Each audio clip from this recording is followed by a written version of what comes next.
Hello friends, welcome to my channel জিভে জল recipe. আজকে শেয়ার করছি আলু দিয়ে মাংসের পাতলা ঝোল। এখানে 1 কিলো মাংস নিয়েছি।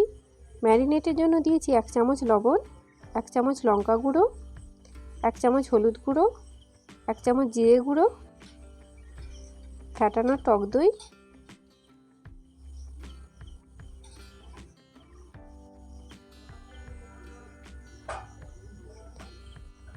কয়েকটা কাঁচা লঙ্কা আর একটা বড় সাইজে টমেটো কুচি, আর দিয়ে দিলাম কিছুটা সরষের তেল।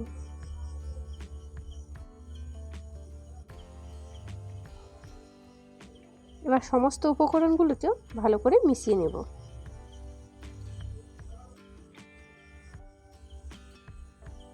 এটা এখন সাইডে রেখে দেবো কিছুক্ষণ ঢাকনা দিয়ে।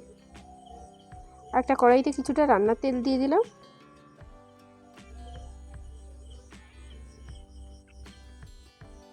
তেলটা গরম হয়ে গেছে, এখন আলুগুলোকে ভেজে তুলে নেব।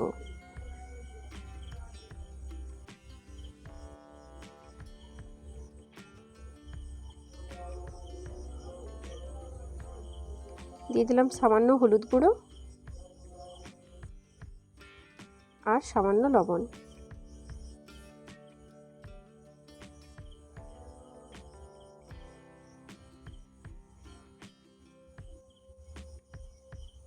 আলুগুলো ভাজা হয়ে গেছে, এখন তুলে নিচ্ছি।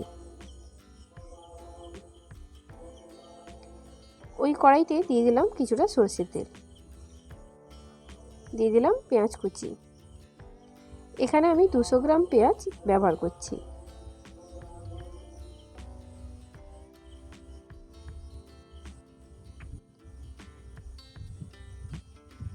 দিয়ে দিলাম পরিমাণ মতো লবণ।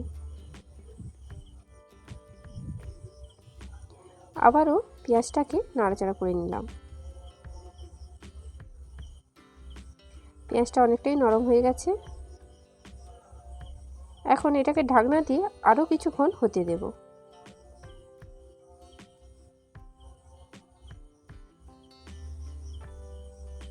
দেখুন পেঁয়াজটা প্রায় নরম হয়ে গেছে। এখন দিয়ে দিলাম রসুন বাটা আর আদা বাটা। আবারও ভালো করে সমস্ত উপকরণগুলোকে কষিয়ে নিচ্ছি।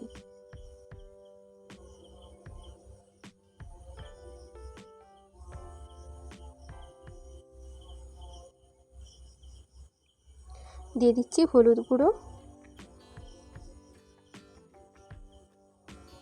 আর লঙ্কা গুঁড়ো। আপনারা যতটা পরিমাণ ঝাল চান সেই পরিমাণে লঙ্কা গুঁড়ো দেবেন। দিয়ে দিলাম কিছুটা জল যাতে মশলাটা পুড়ে না যায়। আবারও একটু নাড়াচাড়া করে নিচ্ছি।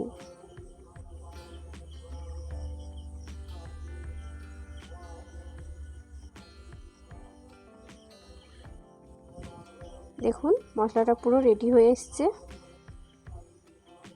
এখন দিয়ে দেব ম্যারিনেট করে থাকা চিকেন।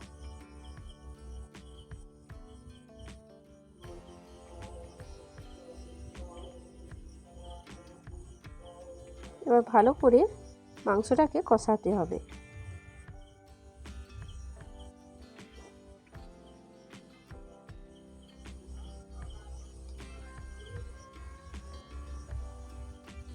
ঢাকনা দিয়ে কিছুক্ষণ মাংসটাকে সেদ্ধ হতে দেব।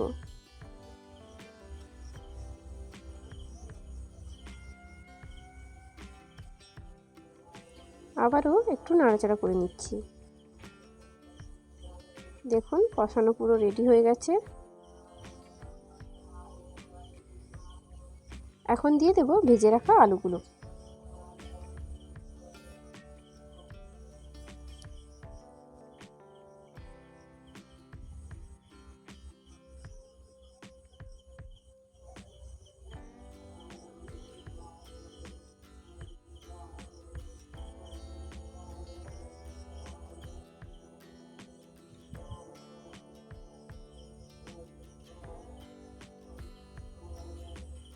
দিয়ে দিলাম সামান্য চিনি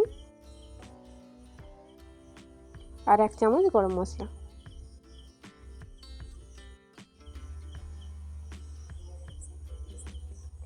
আবার একটু নাড়াচাড়া করে নিলাম।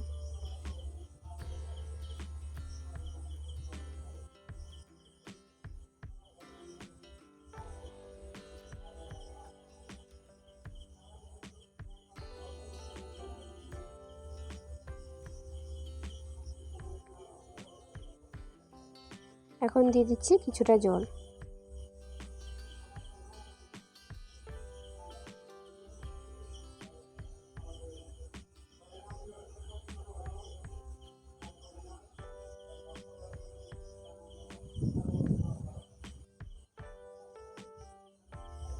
আরও কিছুটা জল আমাদের অ্যাড করতে হবে।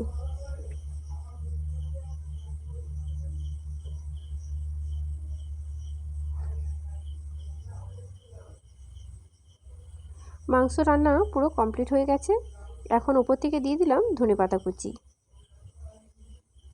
রেসিপি ভালো লাগলে অবশ্যই লাইক আর শেয়ার করবেন, কমেন্ট করতেও ভুলবেন না। আজকের মতো এইটুকু, আবারও দেখা হবে নতুন কোনো রেসিপি নিয়ে।